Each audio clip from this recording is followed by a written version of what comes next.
Bonjour à tous, nouvelle vidéo sur la chaîne pour faire un petit point sur la première journée de championnat. On va essayer de faire une vidéo par journée ou tout simplement parfois pour vous donner des infos sur le sport ou la vie fédérale. Je vous invite donc à vous abonner à cette chaîne pour recevoir régulièrement des infos. Alors je sais, cette vidéo arrive une semaine après la fin de la première journée et je vais essayer de sortir les prochaines vidéos bien plus rapidement, le dimanche soir ou le lundi par exemple. Mais bon, là, c'est une première et j'espère que vous m'excuserez. Donc, je vais vous montrer du coup les résultats. Alors, les résultats que vous pouvez retrouver. Tiens, avant de vous les montrer, voilà, normalement, vous voyez mon écran. Vous pouvez retrouver ces résultats sur le site ffbsq.fr.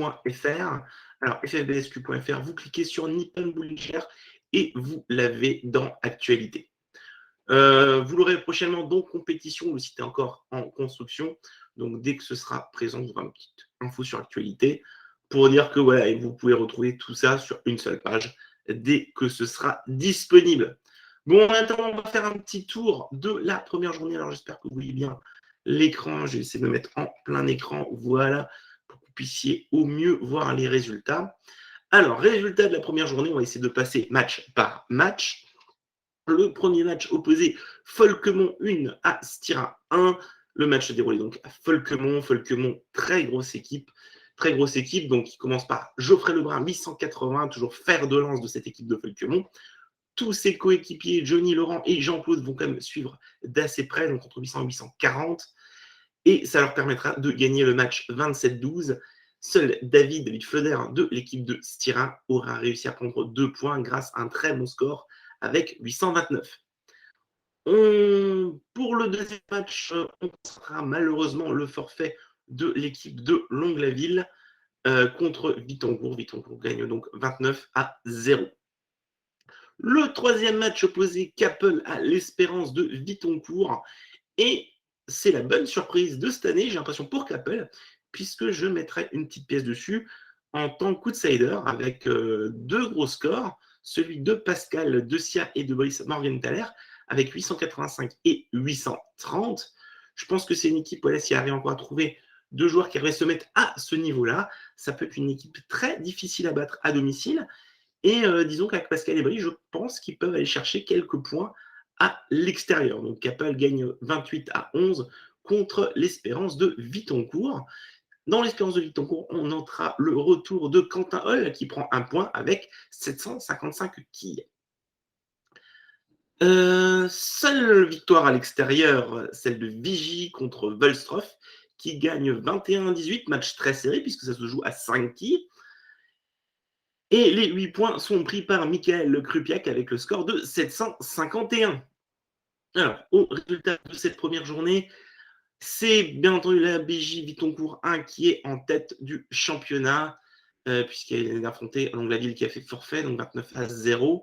Les deux autres équipes en tête, c'est Capel avec son 28-11 et Folquemont avec le 27-12. Je pense que voilà, c'est pour ça que je disais Capel peut-être peut jouer les outsiders. Je pense qu'on va voir avec quelle équipe.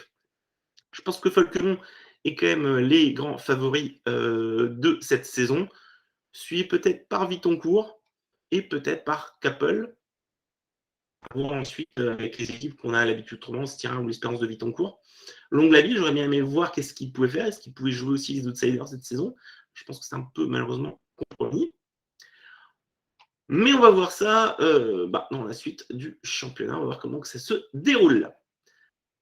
En deuxième division, malheureusement, peu de matchs ont été joués. Il n'y a que la moitié des matchs qui ont pu être joués. Alors, Longlaville 2, Capel 2, le match a été reporté en raison d'une fermeture du local de Longlaville. Enfin, Margu 1 était exempt. Il y avait donc deux matchs. Le match de Gondrange qui affrontait Folquemont. Le match s'est fini par 26-13. On pourra noter les très bons scores d'Henri Volmer, 774, et de Mathieu Bugot, cette fois-ci pour Folquemont, 771 quilles. Deuxième match, le match qui opposait Styra 2 à Medservice 1. Match remporté par Styra 21-18.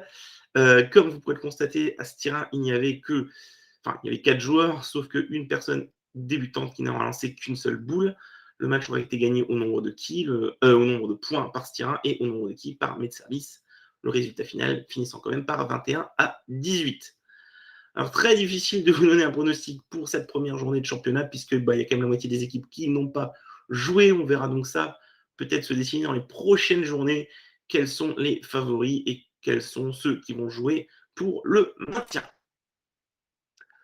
En Régional 1, les pistes de Vigie 2 seront tombées en panne pendant le match de Capel 3. Elles seront toujours en panne d'ailleurs pour la deuxième journée. Donc, pas de résultat.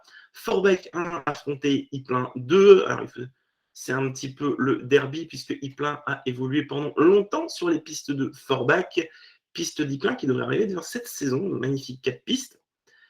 Le match s'est fini par une égalité parfaite de 12-12 avec des très bons scores de Lucas Hoffmann et de Tristan Bourg, 752 et 729 respectivement, et 2-700 du côté de Ypelin qui permettent d'égaliser le match avec Frédéric Ferry 719 et Fabien Barre 712.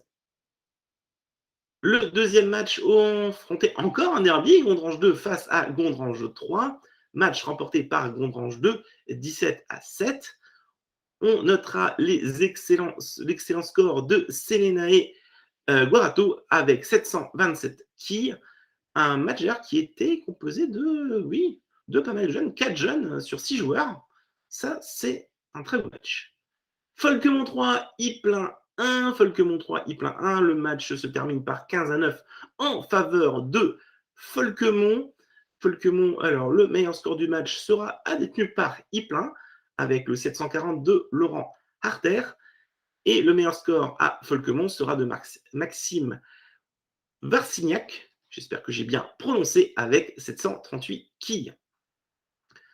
Du coup, le premier, tiens, j'ai une erreur, et là je vois, je vais le corriger. Il n'y a pas le nombre de quilles pour Folquemont, on va corriger ça tout de suite, dès que la vidéo sera terminée. Pour le moment, les deux premiers du championnat sont donc Gondrange 2 et Folquemont 3. On va attendre le match Vigie 2 Capel 3 aussi pour un petit peu donner des pronostics sur les favoris de ce championnat qui joue pour une montée en National 2. Voilà, on a fait le tour de tous les matchs. On va essayer de faire ça à chaque journée, tout simplement, comme ça permet d'avoir un petit peu de résultats dès le dimanche ou le lundi en vidéo. C'est peut-être aussi assez sympathique de le suivre comme ça. Et l'idée, c'est de faire vivre la chaîne YouTube en attendant d'avoir peut-être des vidéos un petit peu mieux montées. Mais voilà, là, c'est simplement pour avoir des petites vidéos courtes qui vous donnent l'actualité du championnat ou tout simplement de la vie fédérale. Je vous souhaite à tous une bonne journée et à bientôt.